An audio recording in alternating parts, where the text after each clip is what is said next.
Okay there, folks. I haven't done this in a while, so forgive me if I trip over myself a little bit. I'm just gonna shoot from the hip, right? We have a situation where really the entire civilization is unmoored. So it shouldn't be shocking that if our civilization is unmoored, if the left loses, right?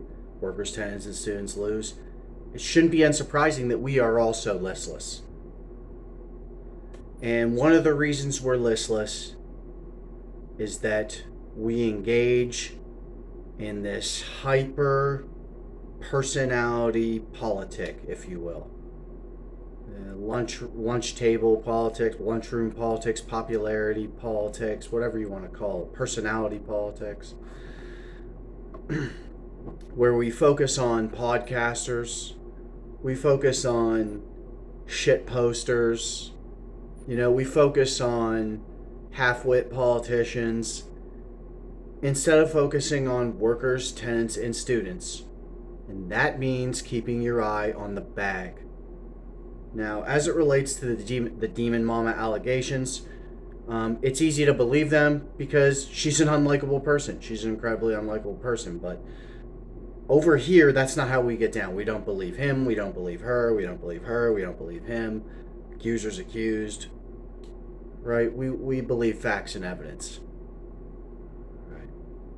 The problem with someone like Demon Mama or Vaush, what's going on with him and the sexual degeneracy, this gutter brain nonsense, unable to leave minors out of it even. It's just insane to me. Leave animals out of it even. They can't.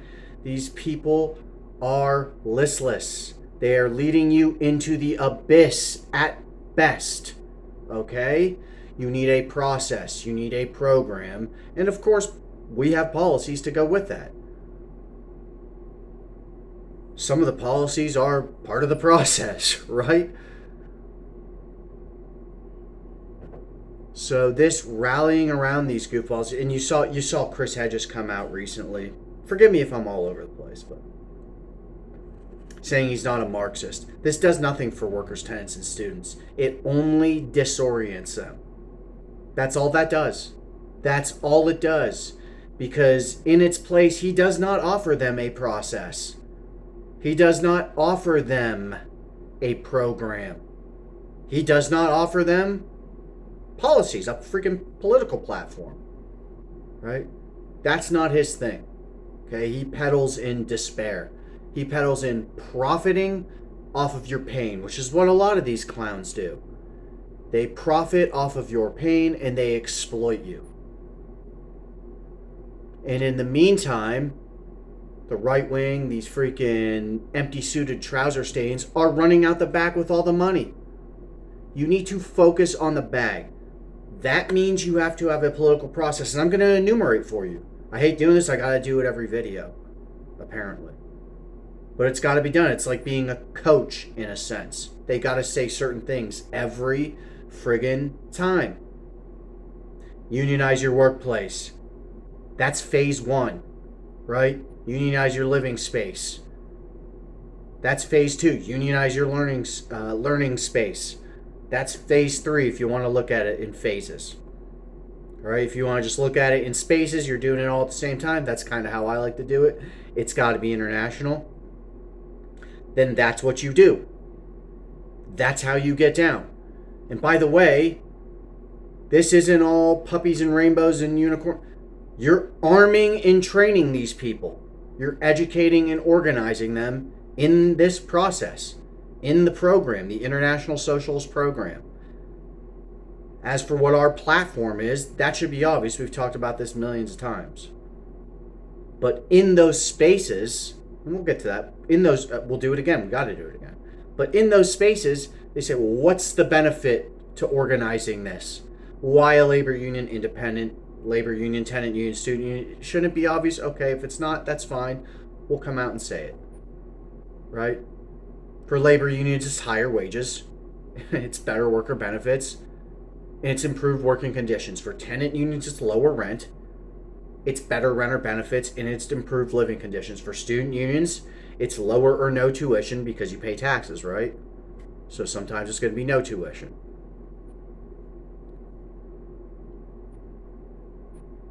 better student benefits, okay, and improved learning conditions. You can enumerate those 9 things in 1 minute, in less than a minute.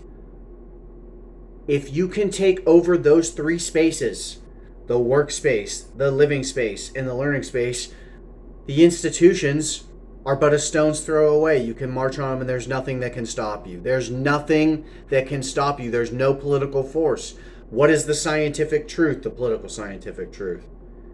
What's the sacred truth? That every man, woman, and child, that workers, tenants, and students deserve democratized spaces. We could go into it just like we enumerated. But that scientific truth is that if you organize those people into an international socialist movement, they are the politically unstoppable force. You understand? Or a movable force, however you want to put it. Right? When you unite them, especially across borders, armed, trained, educated, and organized, how can you stop that? How is it possible to stop the broadest sections and deepest layers of humanity when they're militant and moving towards a common goal? You can't stop it. Right? You say, well, what are we going to do when we get the institutions? Are we just going to, leave it at that? Well, we got it, now what? Well, it should be pretty obvious, right? You want to house the homeless, so you have universal basic housing. You want to treat the sick, so you have universal health care. You want to educate the ignorant and willing, so you have pre-K through 12th grade, and then you have 4 years of college tuition. Okay? Tuition free college for everyone, right? Should be pretty obvious. You want to employ the unemployed? Well, you have universal jobs guarantee. Okay? And you have living wage laws. If a job is required, it requires a living wage. You want to help the needy? You want to feed the hungry? You want to clothe the naked? Well, we're going to do that with universal basic income.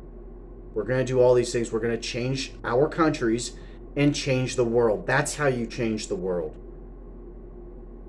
Not by rallying around some trouser-stained politician.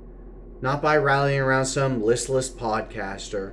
Not by rallying around some annoying shitposter. Maybe I'm that to one of you. That's fine. But I'm actually out here in the motherfucking trenches, so if you ever said that to me in person, you'd have some problems. Okay?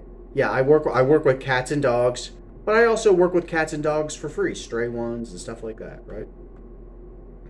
Yeah, I work with I get paid, to do social service work, but I also do a lot of pro bono social service work. All right, so watch your mouth, right?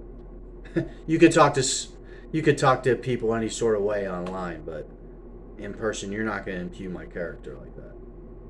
You can have any other problem you want, but I'm putting in the freaking work here. I've put my money where my mouth is.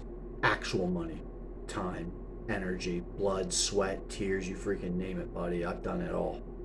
Done it all for workers, tenants, and students. Right? I've tried. And now that's what I want the greater left to do. You have to be engaged in this. Okay? The election, that's one thing. You should always vote to beat Republicans until the party's gone. You vote, if you're in the Democratic Party, you vote in the primaries on the left or whatever. If somebody votes for Jill Stein, who gives a shit? Cornel West, who gives a shit? Right? You going to cry about it? Seriously? Is that what you're going to cry about? A vote for Jill Stein is a vote for... No. If not voting for Donald Trump, or voting for Kamala Harris is a vote for Donald Trump, then not voting for Donald Trump is a vote for Kamala Harris. That's how that would work. Right? So vote for whoever you want. I do think you should go obliterate the Republican Party first. You got to use the Democratic Party as some sort of holding action. Right? But when it's their time, they're gone too. That's why you decouple them from the workplace. That's why you're arming, training, educating, and organizing workers everywhere. Tenants everywhere, students everywhere, because you can't trust them. They're not going to get anything done for you. There's no socialism coming from the Democratic Party. You can only use them as a cudgel against Republicans. Now look, stop focusing on those clowns and start focusing on workers, tenants, and students. When the left wins, they win. When we lose, they lose. It's that serious. The hour is late. The situation is dire. Let's get busy. I'm going to leave it at that.